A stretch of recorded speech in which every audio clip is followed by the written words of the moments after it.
I'm making the point that Gavin Newsom is losing this argument. How would I say that? Why would I deduce that? How would I come up with such a thing? Well, listen to the folks on CNN and what they highlighted with this chart. Check this out, ladies and gentlemen. You know, if we just take a look at the baseline numbers here, this is Trump's net approval rating on immigration. It's gone up like a rocket. Did you hear that, Governor Newsom? Did you hear that? I know you're about to leave office soon. I get that. But did you just hear that? Everyone recognizes Gavin Newsom's smooth routine, the "I'm not running, but I'm definitely preparing" act. With his term ending in 2026, the real question is simple: what's the plan? The recent pattern is hard to ignore. Non-stop media appearances, national talking points, and a steady stream of praise for California's record. Yet even many loyal supporters seem disengaged. As Stephen A. Smith put it plainly, that record isn't an easy sell outside the state. Sky-high living costs, widespread homelessness, and growing concerns about public safety aren't assets, they're liabilities. And as public opinion on immigration continues to shift, Newsom is left defending policies that more voters are questioning. Gavin Newsom's talking about potentially running for the president. Actually, he's not talking about it. He's trying to avoid talking about it, but we all know what he's doing because he has to leave the gubernatorial seat in 2026. The governor's seat is 2026. We know what he wants. You gonna pull it off with the record that took place in California all of these years under your stewardship? It's nice to see him sticking his chest out and going off. You think they don't have clips of how you embraced extreme leftist policies during the whole woke movement and cancel culture and everything else? You think they don't have those clips? You think they didn't see people getting arrested and let out of jail? Now for the part few want to admit. Newsom insists he's not campaigning, just doing his job as governor. That job apparently includes polished interviews, cable news hits, viral moments, and podcast tours. But building a national profile while your state faces serious challenges looks less like leadership and more like promotion. Smith wasn't exaggerating, and the evidence isn't hidden. Videos showing crime in Los Angeles, businesses shutting down or moving away, families priced out of their own communities, homelessness expanding across cities. These aren't party talking points, they're daily realities. Yet Newsom continues to present himself as someone ready for a larger stage. And that's the issue. The higher you aim, the louder your record speaks. So the question remains, what's the pitch? They don't have footage of crime ravaging the streets of Los Angeles or homelessness? You think they don't know about the cost of living and how it's the highest in this republic right now? Do you honestly think the crime and homelessness filling Los Angeles streets aren't being recorded every day? Do you really believe leaders don't know that the cost of living has hit record highs? Let's be real for a moment. This routine never changes. A press conference, flashy energy, confident delivery, and that's the whole pitch. But if we shift the focus to actual policy, the pattern becomes obvious. Progressive politics lean heavily on speeches, public scoldings, and endless claims of compassion, while everyday people watch crime climb and accountability fade away. Stephen A. has a point.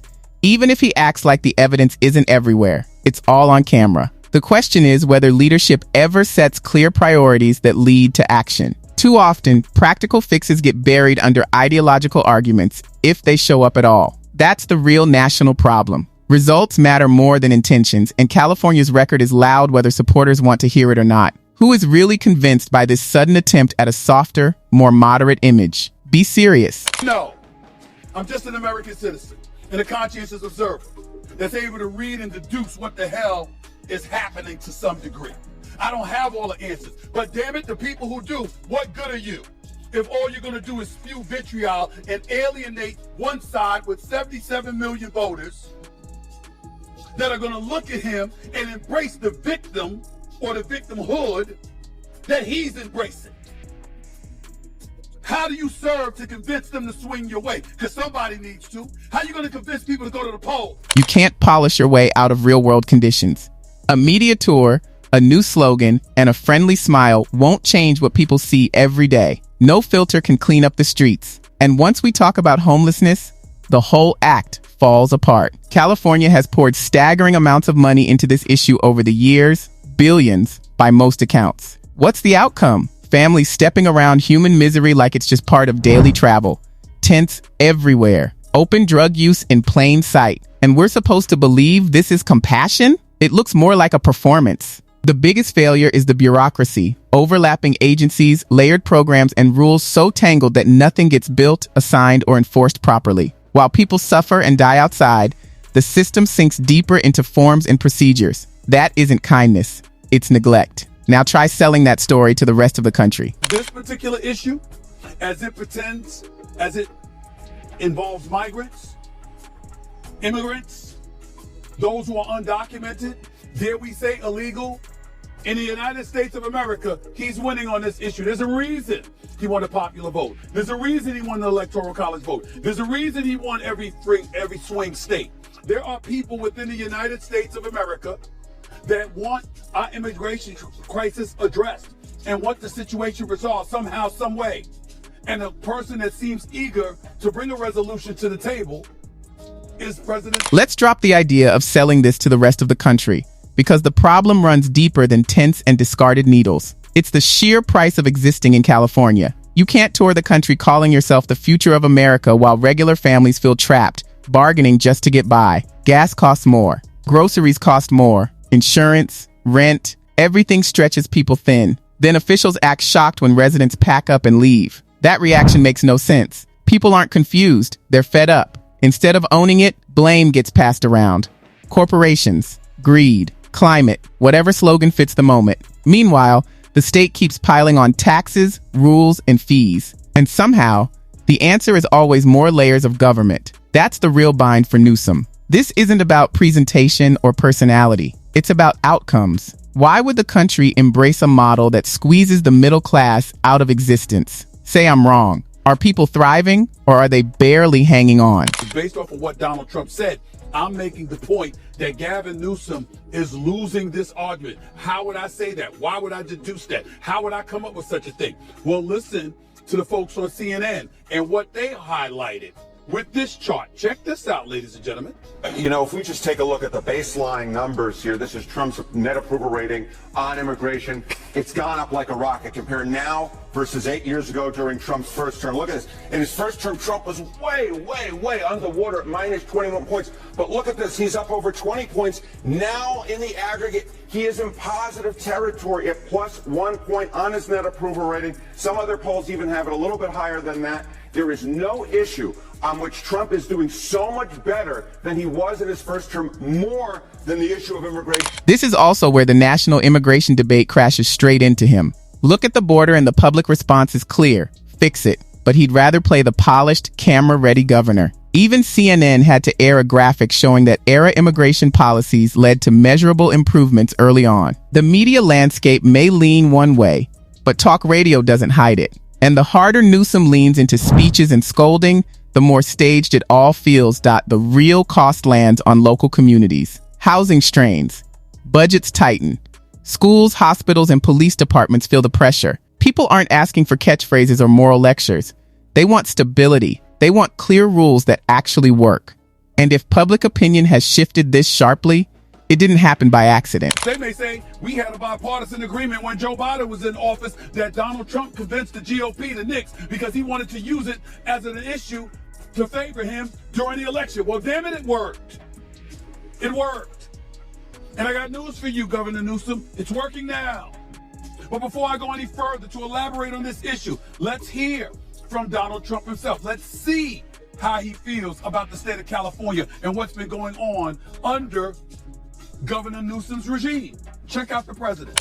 Man, at this point, the whole California brand falls apart on live TV, so let's stop pretending this is about feelings. You can talk endlessly about compassion, the future, the climate, all of it. But then the high-speed rail comes up and people ask, wait, how is this real? This was supposed to be the bold proof that big government can deliver. Instead, it's become a symbol of big promises, endless consultants, ballooning costs, and fewer results every single year. Yes, I've heard the defense already. Infrastructure is hard.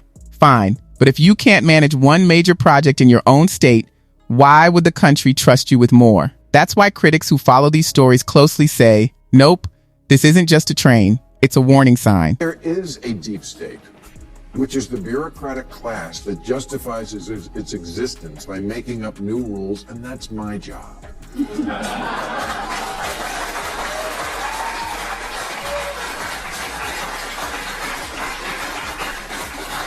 It's the vast network of regulators, administrators, inspectors, contract reviewers, project managers, fee assessors, special commissioners, zoning officers, and consultants whose jobs seem to be to make sure nothing ever happens and then charge you. And the rail isn't the only one. The problem is the entire system and mindset behind it. There's a massive bureaucracy that keeps inventing new hurdles, then sends you the bill for clearing them. This is the part that's almost funny. The left calls itself the party of progress, housing, infrastructure, clean energy. Sounds great, I'm listening. But then they design a permit maze so twisted that nothing can actually get built. Unless you're rich, connected, and able to pay lawyers for a decade, progress stalls. That's not a conservative talking point. When Bill Maher, yes, that Bill Maher, says red tape is blocking their own goals, that's a flare shot into the sky. And that system? That's Newsom's system. Semaphore estimates that if the red tape could be cut in everything that's currently stuck in the renewable queue, the United States would be 80% zero carbon in 7 years. The enemy to clean air isn't just big oil, it's big permitting. It's not that America isn't able to get anything done, it's that we're not allowed to. Of course, there should be consideration of the environment on everything we build, but as so often happens on the left, they seem to have no ability to recognize when they've taken a concept way too far and are in fact hurting their own cause. That's the point. So let's end it right there. You can't brag about grand visions when your state struggles with basic execution. On delivery alone, Newsom wants people to believe that by 2026, he'll be ready for the national stage. But look around. Mainstream reporters, late-night hosts, and even athletes who avoid politics are quietly saying, this isn't working. That should worry him. Because once the country starts replaying the highlights, it won't be flattering. If members of your own side are already tuning you out, imagine what happens under a national spotlight. High living costs, rising violence. Barack Obama once said one of the biggest lessons he learned as president was there is no such thing as shovel-ready projects. Environmental impact statements used to be a few pages long. Now they're thousands of pages of legalistic nonsense and take an average of 4.5 years to complete, with thousands of bureaucrats filling out millions of paper forms that kill hundreds of forests to answer the question, is this good for the environment? The high-speed rail money pit, homelessness, and eventually, immigration. Even CNN's own numbers suggest standing on that issue improved. That's not messaging. That's outcomes talking. And outcomes are what people want. So what's the verdict? Is Newsom already finished? Or can he survive a full nationwide review? Drop your take in the comments. Barack Obama learned a hard lesson in office.